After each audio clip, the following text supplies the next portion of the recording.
শৈলকুপায় জামাতে ইসলামীর গণমিছিল ও সমাবেশ অনুষ্ঠিত। আসন্ন ত্রয়োদশ জাতীয় সংসদ নির্বাচনকে সামনে রেখে ঝিনাইদহ ১ শৈলকুপা আসনে জামাতে ইসলামীর উদ্যোগে গণমিছিল ও সমাবেশ অনুষ্ঠিত হয়েছে। সোমবার দুপুর থেকে উপজেলার বিভিন্ন ইউনিয়ন ও গ্রাম থেকে খণ্ড খণ্ড মিছিল নিয়ে কর্মী ও সমর্থকেরা উপজেলা শহরের নতুন বাজার এলাকায় জড়ো হয়। পরে সেখান থেকে গণমিছিল বের করা হয়। মিছিলটি শহরের বিভিন্ন এলাকা ঘুরে একই স্থানে এসে শেষ হয়। পরে সেখানে সংক্ষিপ্ত সমাবেশ অনুষ্ঠিত হয়।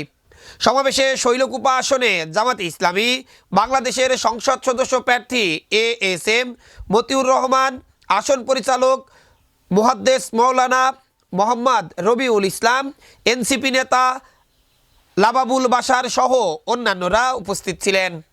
এ সময় জামাতে ইসলামী বাংলাদেশের প্রার্থী ASM মতিউর রহমান বলেন, দীর্ঘদিন ধরে দেশের নৈতিক অবক্ষয়, সামাজিক বৈষম্য ও নিরাপত্তাহীনতা বেড়েছে। এসব সমস্যা থেকে উত্তরণের জন্য ইসলামী আদর্শভিত্তিক নেতৃত্ব প্রয়োজন।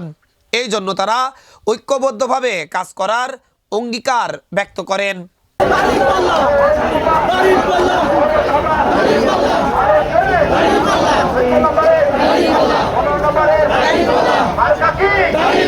সবাই বলো